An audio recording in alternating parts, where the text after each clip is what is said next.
இப்போ நம்ம எங்கே இருக்கோம்னு பார்த்தீங்கன்னா பெங்களூரோட ஒன் ஆஃப் த ஐடென்டிட்டியாக மாற போகிற 108 feet விஷ்ணு ஸ்டாச்சு கிட்ட தான் நிற்கிறோம். நிறைய பேர் காட்டாத அன்சீன் ஃபுட்டேஜஸ் வந்து இந்த வீடியோல இருக்குது, மறக்காம ஃபுல்லா பாருங்க. இந்த ஸ்டாச்சு எங்க இருக்குன்னு பார்த்தீங்கன்னா ஈஜிபுரம்ல லொக்கேட் ஆயிருக்கு. 75 years ஓல்டான கோதண்ட ராமசாமி டெம்பிள் கிட்ட தான் இந்த விஷ்ணு ஸ்டாச்சு அமைச்சிருக்காங்க. இது வந்து 420 tons ஆன கல். இது வந்து திருவண்ணாமலையில இருந்து எத்தனை வந்தாங்க, எத்தனை வரதுக்கு 6 months ஆச்சு.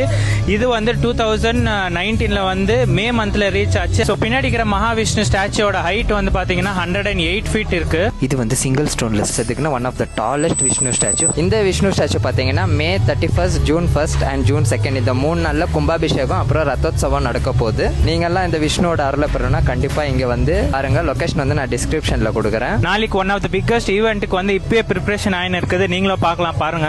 நிறைய பேர் காட்டாத அன்சீன் ஃபுட்டேஜஸை நாம் இப்போ பார்க்கலாம். அந்த பிரம்மாண்டமான விஷ்ணு சிலை கிட்ட போய் நின்று கீழேருந்து பார்த்தா இப்படி தாங்க தெரியும்.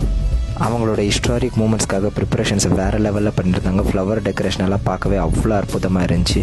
இதோட அந்த மூலஸ்தானத்தில் இருக்கிற கடவுளை பார்க்குற பாக்கியமும் கிடைச்சதுங்க.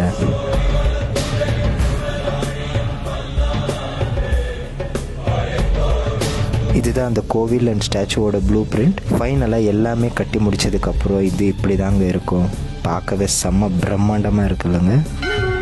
இப்போ நீங்கள் பார்த்துட்ருக்க இந்த நாம எங்கே வரப்போகுதுன்னு நீங்களே கெஸ் பண்ணுங்கள். அங்கே எல்லாரும் செம்ம வேறு லெவலில் பிஸியாக வேலை செஞ்சுட்டு இருந்தாங்க.